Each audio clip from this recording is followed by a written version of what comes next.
Père, nous te bénissons, nous te rendons toute la gloire.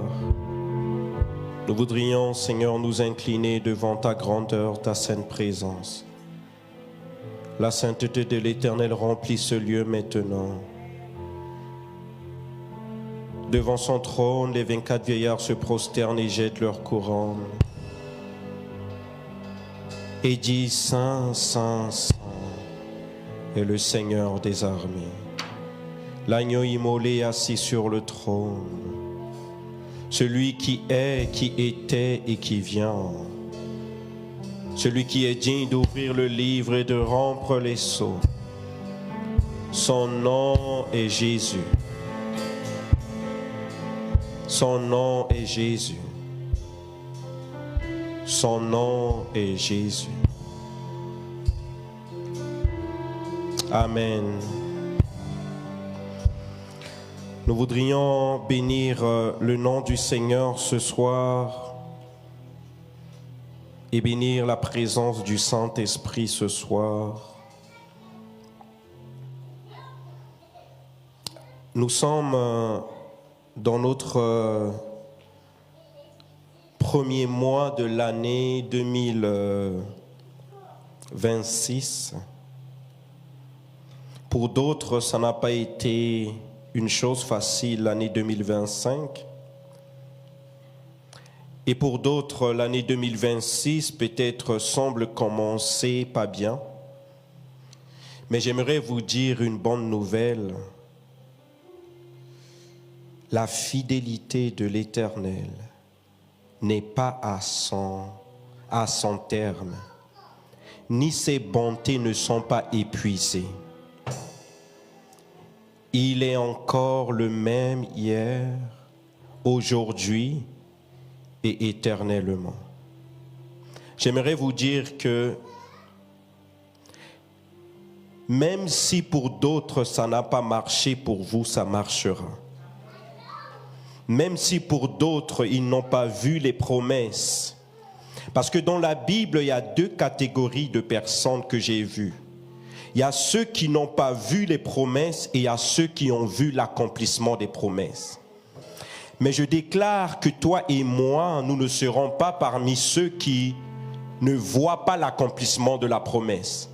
Mais Dieu va nous mettre dans la saison où les promesses vont s'accomplir. Dieu va nous faire rentrer dans la catégorie des personnes qui voient l'accomplissement de la promesse de Dieu. Et la parole de Dieu dit ceci: si l'Éternel fait une promesse, il l'accomplira.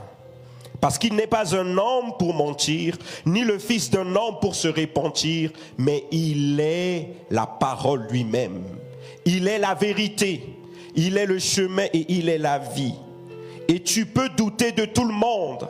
La parole de Dieu dit que tous les hommes soient trouvés menteurs. Seul Dieu dit la vérité. Seul Dieu est la vérité. Seul Dieu. Et j'aimerais que tu puisses comprendre ce soir que je vais t'apporter quelque chose qui concerne une petite portion de ce que Dieu veut que tu puisses avoir pour cette année 2026. C'est peut-être une petite semence, mais je crois que Dieu dit, la foi est également une petite semence. Mais dans cette petite semence, des grandes choses peuvent sortir. Je crois que dans une seule parole, comme le centenier a dit, dis un seul mot, la guérison peut sortir. Dis un seul mot, la guérison peut sortir. Je crois que Dieu ne parle pas beaucoup. Mais quand il ne parle pas en étalant sa connaissance. Il parle et la chose arrive. Il est la parole, il est la vérité et il est la vie. Je crois que quand Dieu parle, il n'a pas besoin d'argumenter. Non, non, non. Sa parole se confirme au sorti de sa voix. Quand sa voix résonne, la parole prend place et la parole se réalise. Il dit que la lumière soit dans Genèse 1 et la lumière s'est manifestée. et la lumière s'est manifestée. Je crois que ce soir, Dieu va prendre ce qui était caché pour la manifester. Je crois que ce soir, ce que tu ne voyais pas, Dieu va enlever le voile pour que tu puisses le voir. Je suis en train de préparer ton cœur parce que ce que Dieu va te dire, il faut que ta foi monte. Il faut que ta foi monte parce que la parole de Dieu est faite pour des hommes et des femmes de foi. La parole de Dieu n'est pas venue pour le monde. Il dit même si le monde ne me reçoit pas, il y a une catégorie des personnes qui va me recevoir. Il dit à ses disciples, le monde m'a rejeté, mais je vous envoie dans le monde. Parce que dans ce monde, il y a une catégorie, il y a une sélection, il y a des personnes que je vais appeler. Ils vont sortir du milieu du monde pour venir à moi, mais je veux que vous les appelez. Voilà pourquoi la parole de Dieu est en même temps une parole, mais aussi une trompette. La parole de Dieu est une trompette. Une trompette qui appelle les personnes à préparer, à se préparer, parce que le Seigneur revient bientôt. Il est à la porte. Jésus est à la porte. Alléluia. Ce soir, je vais d'abord lire quelques versets avec vous pour vous introduire dans ce que je vais vous partager. Nous allons lire le premier verset qui est dans Jean 17 au verset 3. Jean 17 au verset 3. Il dit ceci: Or la vie éternelle, c'est Jésus qui parle. Mais quand vous lisez le chapitre de Jean 17, vous voyez, c'est la prière de Jésus avant sa mort. Et il fait des grandes révélations par rapport à l'Église. Il parle des grandes choses qui vont se mettre en place par rapport à l'Église et par rapport au ciel même. Par rapport à l'attitude du Père et par rapport à l'attitude des gens qu'il va laisser. Jusqu'à son retour, il est en train de mettre des bases dans une prière, mais des bases fondamentales. Voilà pourquoi tous ceux qui veulent réussir avec Dieu doivent faire de la prière de Jésus leur priorité. Parce que cette prière était la fondation qu'il jetait pour la nouvelle construction qui va prendre place. Cette nouvelle construction s'appelle l'Église, s'appelle le corps du Christ, ça s'appelle les rejetants de l'agneau de Dieu, ça s'appelle les co-héritiers de Christ, ceux qu'il a payés par sa vie et par son sang pour les racheter à la gloire du Père. Regardez ce qu'il dit. Il dit, or la vie éternelle, c'est qu'ils te connaissent, toi, le seul vrai Dieu, et celui que tu as envoyé, Jésus-Christ. Alors, la vie éternelle, c'est qu'ils te connaissent, toi, le seul vrai Dieu. Si Jésus-Christ précise que toi et moi, nous devrions le connaître de façon particulière, unique, personnelle. Non seulement de façon personnelle, mais nous devrions savoir qu'il y a beaucoup de faux dieux qui se prétendent être comme lui et même qui vont prendre son apparence, faire des choses comme lui, mais ce ne sont pas les vrais. Mais il dit qu'ils te connaissent, toi le seul vrai Dieu. Et deuxièmement, celui que tu as envoyé, Jésus-Christ. Jésus-Christ. J'aimerais vous dire quelque chose très vite. La première des choses que j'aimerais que vous puissiez avoir, ou ce que le Seigneur a mis dans mon cœur, Pour vous, ça se trouve dans ce verset. Pour cette année, appliquez-vous ou appliquons-nous à connaître le seul vrai Dieu. L'argent n'est pas Dieu. Ton travail n'est pas Dieu. Ta famille n'est pas Dieu. Le seul vrai Dieu. Vous savez pourquoi Jésus dit ceci? Parce que Jésus connaît le cœur de l'homme. Il sait à quel point l'homme peut devenir idolâtre. Quand Dieu bénit l'homme, l'homme est capable de changer la bénédiction comme Dieu. L'homme est capable de prendre la bénédiction de Dieu et faire de cette bénédiction son Dieu. Quand Dieu élève l'homme, l'homme est capable de prendre l'élévation comme Dieu. Quand Dieu donne la victoire à l'homme, l'homme est capable de s'appuyer sur les victoires et ne plus s'appuyer sur celui qui donne la victoire.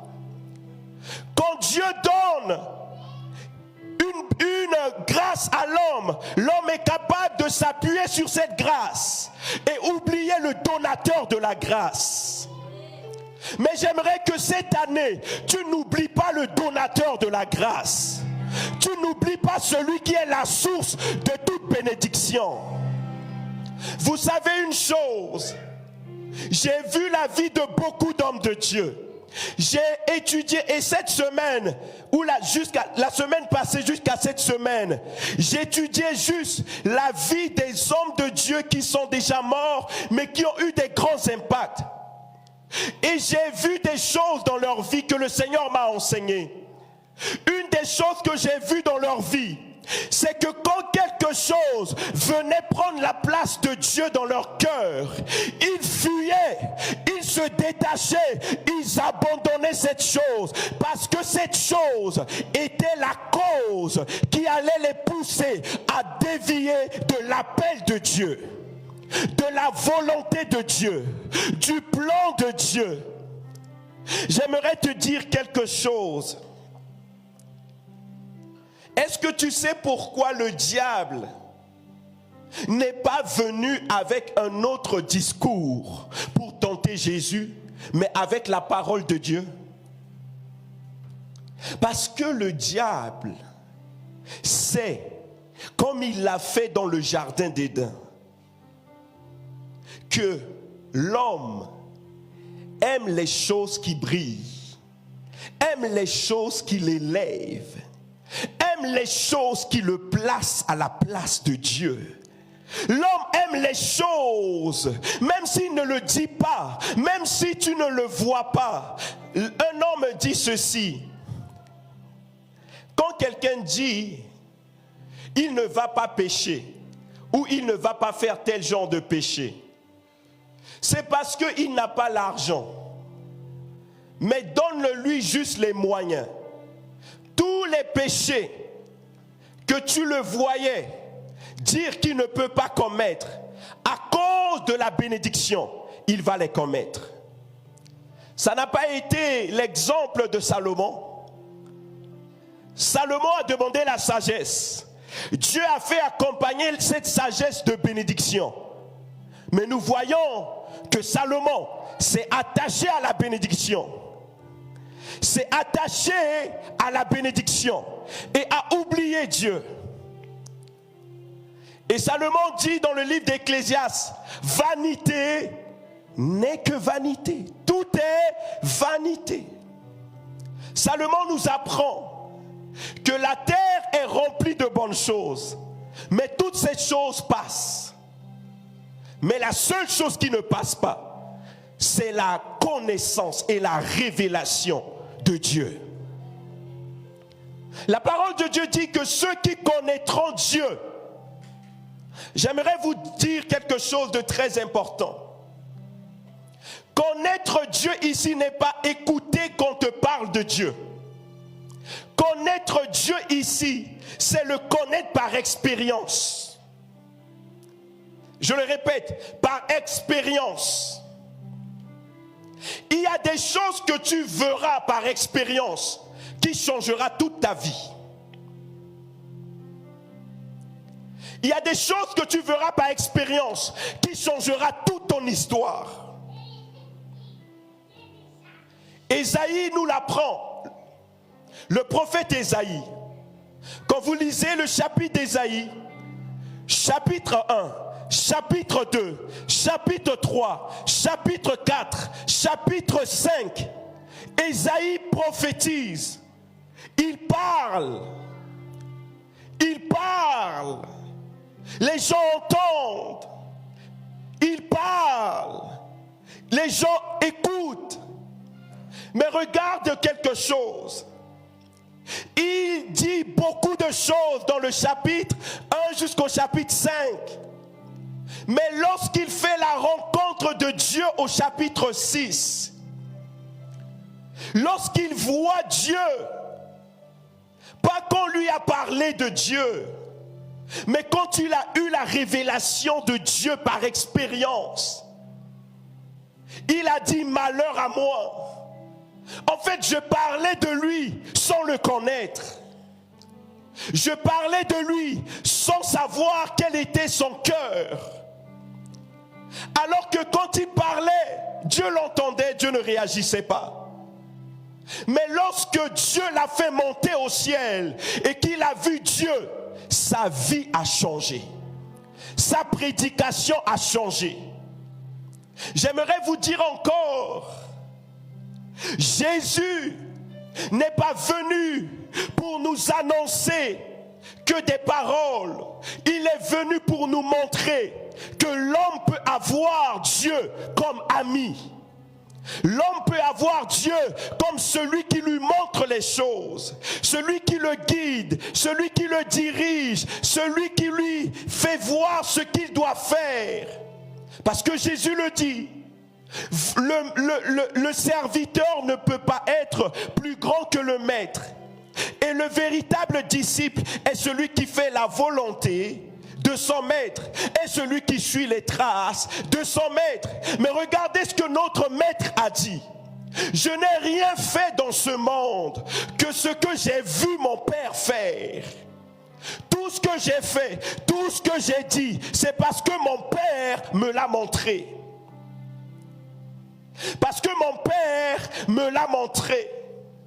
Et il a dit à ses disciples, ne quittez pas Jérusalem jusqu'à ce que vous recevrez l'esprit de mon Père. Pourquoi? Parce que c'est l'esprit du Père qui conduit à des expériences avec le Père.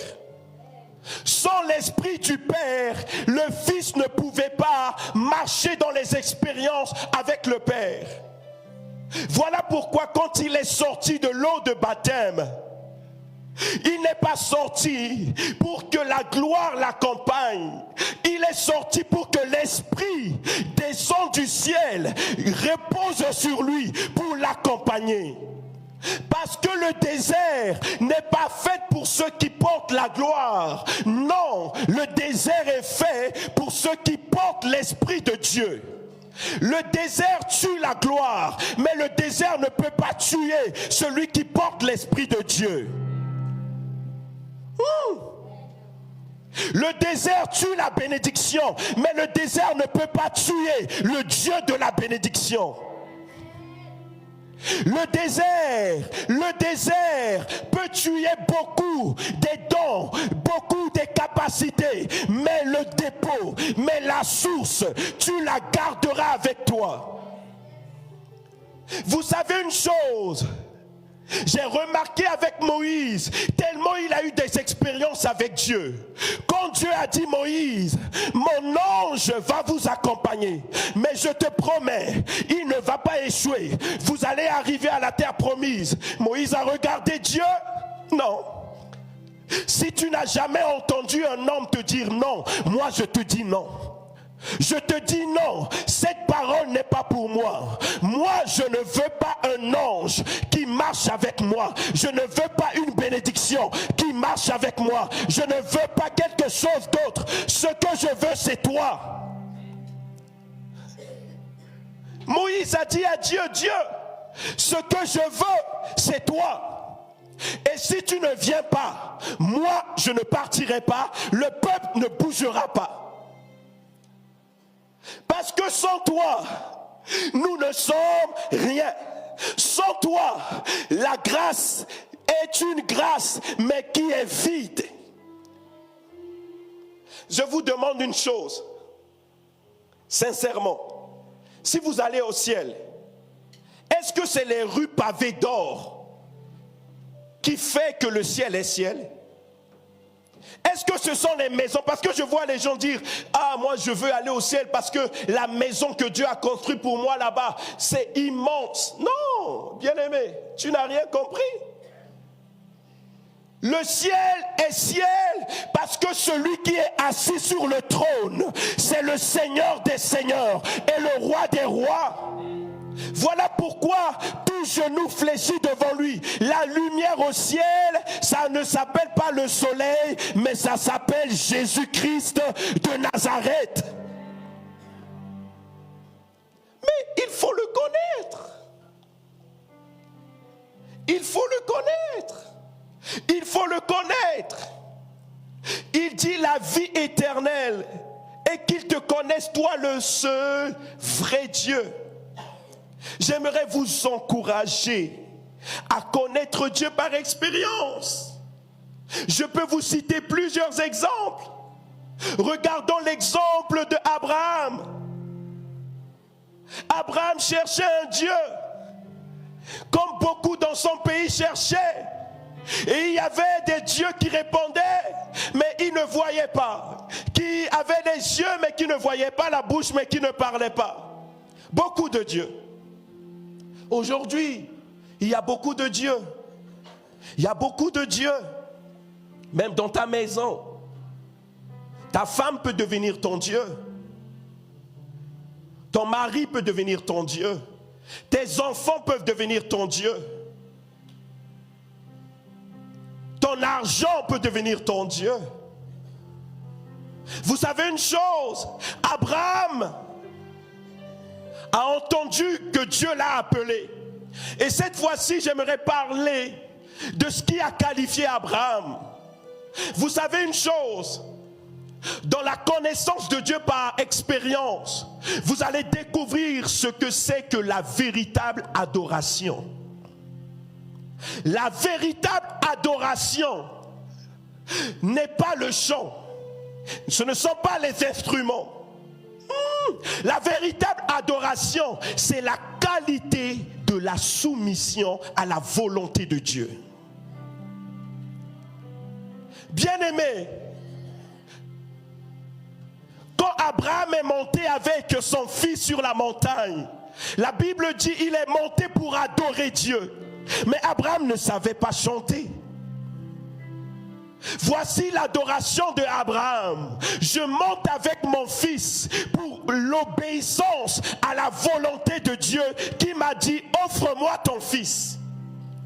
C'était un test.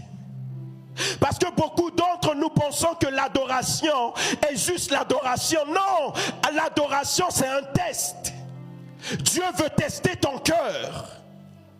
À chaque fois que tu montes sur l'autel, c'est que tu dois déposer quelque chose. À chaque fois que tu montes sur l'autel, tu dois mourir à quelque chose. À chaque fois que tu vis la véritable adoration, tu passes d'un niveau à un autre niveau.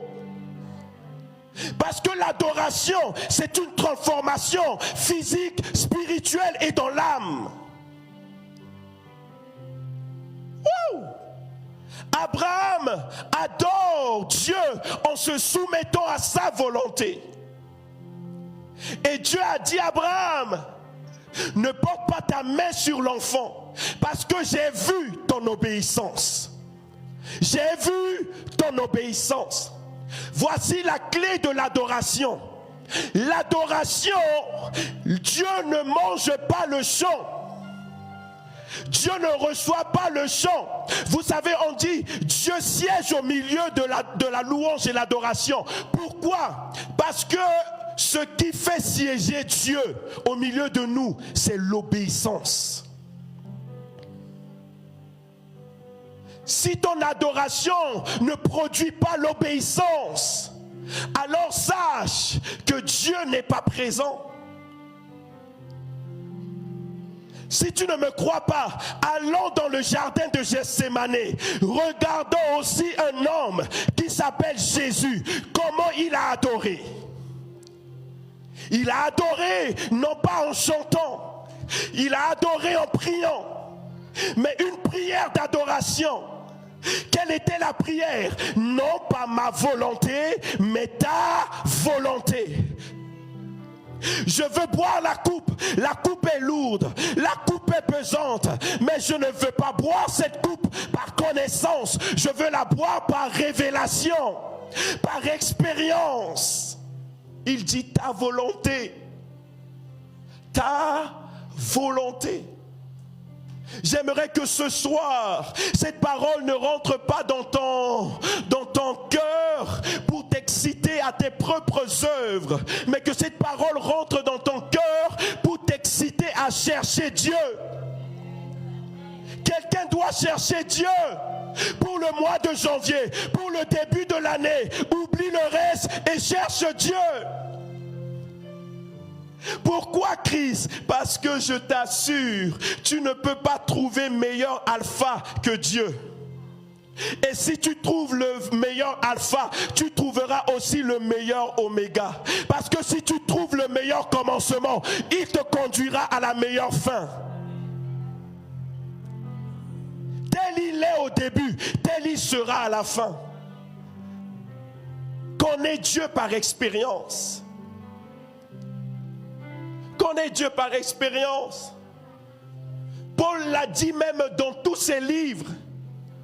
Paul a dit, je ne prêche pas Christ comme tous les autres. Parce que vous prêchez pour que votre tête soit remplie. Vous prêchez pour qu'on sache que vous savez parler. Pour qu'on voit votre éloquence. Pour qu'on entende vos belles paroles. Pourquoi Paul dit cela? Paul dit cela parce qu'il sait qu'à son époque, d'autres prêchaient pour leur ventre, d'autres prêchaient pour leur nom, d'autres prêchaient déjà pour que les foules les suivent, pour que les gens viennent. Mais Paul dit, je ne prêche pas pour cela. Ce que je veux connaître, c'est connaître Christ et Christ crucifié. Connaître les souffrances de Christ. Connaître les souffrances de Christ. Ce soir, j'aimerais que tu sois dans la catégorie des gens qui ont abandonné leur vie sur l'autel. Abandonné leur vie sur l'autel. Vous savez pourquoi j'aime beaucoup Abraham? Parce que Abraham, il est appelé le père de la foi. Mais regardez quelque chose qu'il fait toujours. Il a fait beaucoup d'erreurs, hein? Il a fait beaucoup d'erreurs. Mais quelque chose qu'il fait et qui m'a impressionné, c'est que Abraham s'est toujours rendu compte que quand tu marches avec Dieu par expérience, tu n'as pas besoin qu'une armée t'accompagne pour te protéger. Dieu lui-même te protégera. En fait, même pour te protéger, il va rentrer dans les songes des rois. Il va rentrer dans les songes de ceux qui ont le pouvoir pour leur parler. Abraham est mon enfant. Abraham est mon ami. Ne touchez pas à Abraham. Est-ce que tu sais que deux fois la protection que tu as besoin, ce n'est pas que tu puisses chercher pour que les hommes puissent parler en bien de toi, mais ce que tu cherches, la relation avec Dieu. Tellement tu es en relation avec lui, il va parler de toi à ceux qui n'ont jamais entendu parler de toi. Wow! Connaître Dieu par expérience. J'aimerais vous dire quelque chose. Une expérience. J'ai entendu beaucoup de personnes dire, je veux abandonner ce péché. Je veux laisser ce péché. Je veux abandonner cela. Vous savez une chose, beaucoup de péchés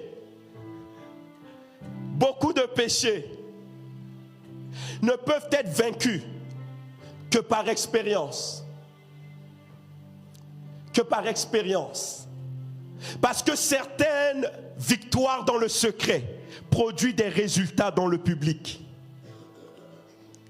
Si tu veux avoir certaines victoires, ne cherche pas à ce que la forme soit correcte.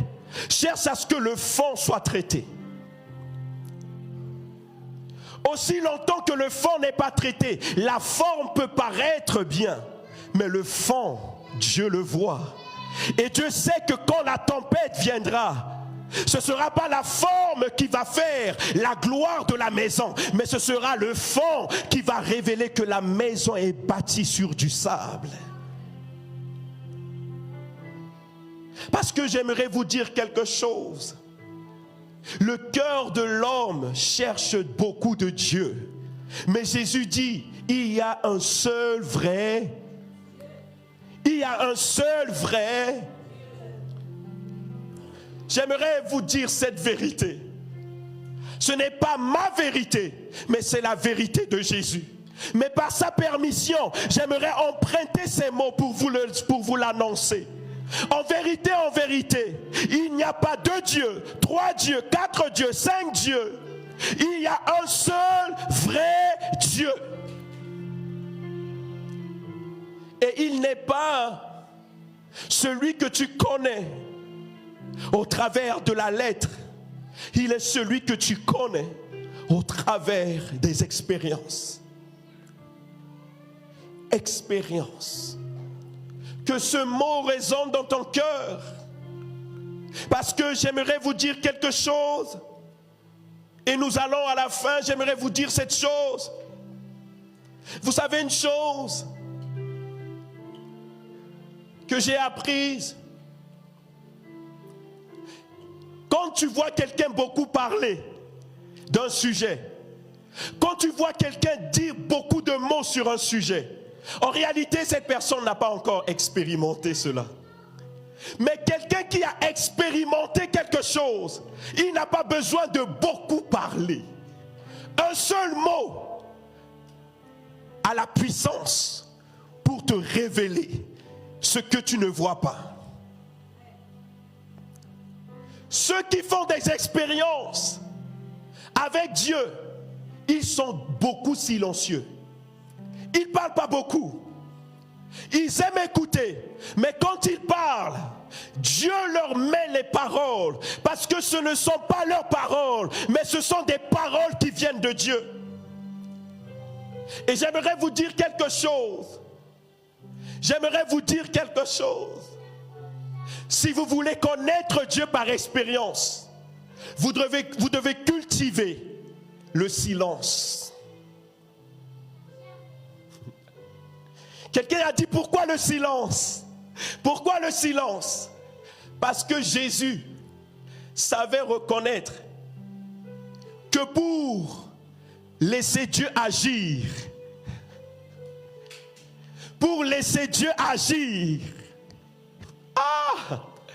pour que Dieu parle, il faut que tous fassent silence. Quand vous priez et que la gloire de Dieu descend dans la pièce, est-ce que vous commencez à parler, vous continuez à parler? Non. Ceux qui ont des expériences où la gloire de Dieu descend, tu arrêtes de parler et tu entends sa voix. Parce que quand il vient, il impose le silence. Pour connaître Dieu, il faut que tu fasses silence. Quand tu parles beaucoup, la parole de Dieu dit, la folie est attachée à l'excès de parole. On reconnaît, il dit même si un homme est insensé, quand il garde le silence, il paraît comme un sage. Et si un homme est vraiment fou, tu vas le savoir avec sa parole. Dès qu'il ouvre la bouche, tu vois sa folie, tu entends sa folie. Vous savez pourquoi? Parce que Dieu ne parle pas beaucoup. Une seule parole de Dieu suffit. Et moi, sincèrement, J'apprends à fuir les gens qui disent Dieu m'a parlé et qui changent pour dire Dieu m'a parlé et Dieu m'a encore parlé et Dieu m'a encore parlé. Tu sais pourquoi? Parce que Dieu parle une seule fois. Il ne change pas de parole. Les temps et les circonstances ne peuvent pas le faire changer de parole. Est-ce que tu me suis? Est-ce que tu me suis? La vie nous enseigne que même quand un homme marie une femme, ce n'est pas sur la base des alliances qu'il met au doigt, c'est sur la base de leur déclaration. C'est la déclaration qui est plus importante que l'alliance. S'il te plaît, va à la mairie, dis à une femme, je veux t'épouser. Et quand le maire va te poser la question, monsieur, veux-tu prendre cette femme comme mari ou épouse? Dis, je n'ai pas besoin de le dire, je veux juste mettre la bague à son doigt. Tu verras la femme te regarder et ne pas sourire. Et tu comprendras que ce qu'elle veut, ce n'est pas la bague, mais que de ta bouche sortent les mots qu'elle doit entendre. Parce que ta bouche doit dire quelque chose avant que l'alliance soit mise. La parole, Dieu parle une seule fois. Alléluia. La parole de Dieu est très importante. La parole de Dieu est très importante. Voilà pourquoi même pour reconnaître les faux prophètes, c'est juste avec les paroles qui sortent de leur bouche. Pour reconnaître un faux enseignant, un faux prédicateur, c'est juste avec les paroles qui sortent de leur bouche.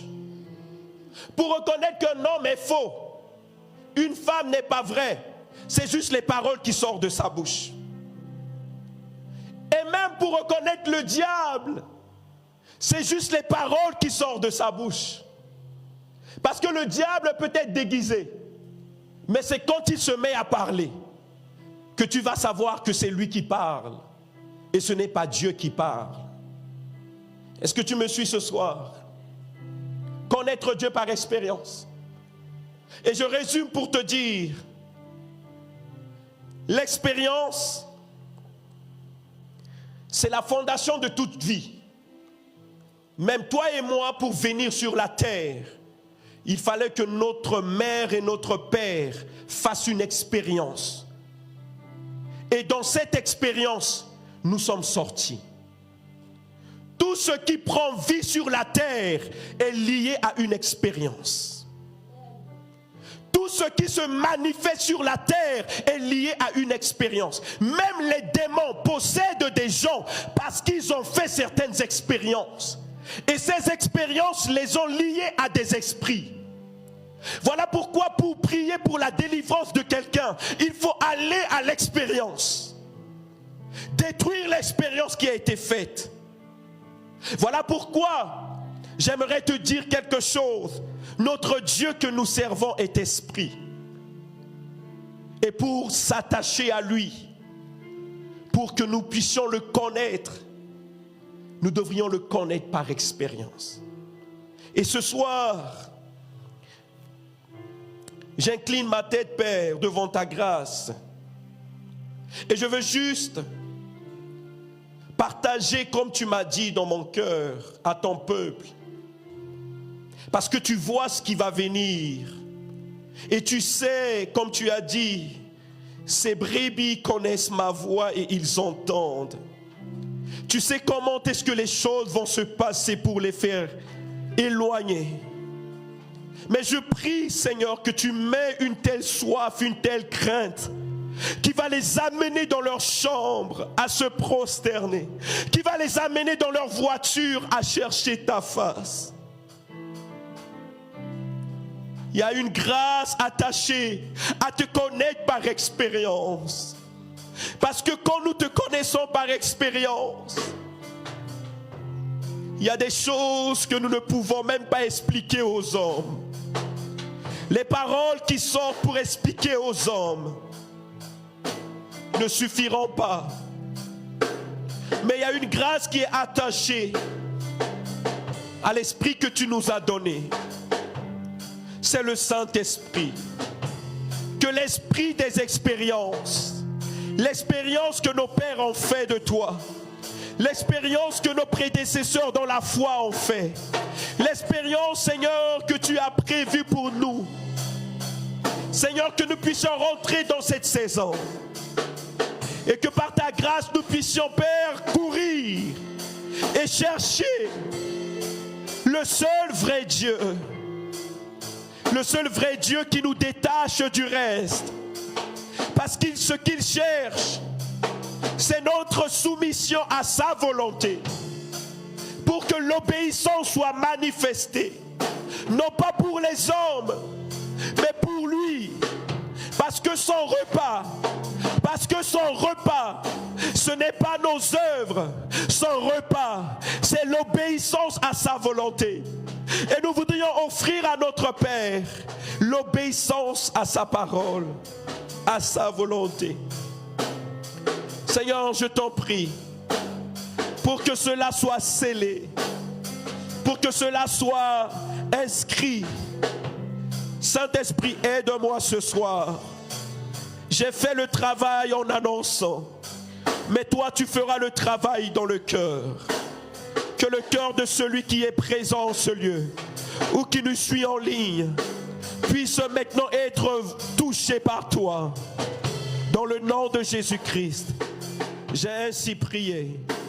Amen. Amen. Que le Seigneur vous bénisse.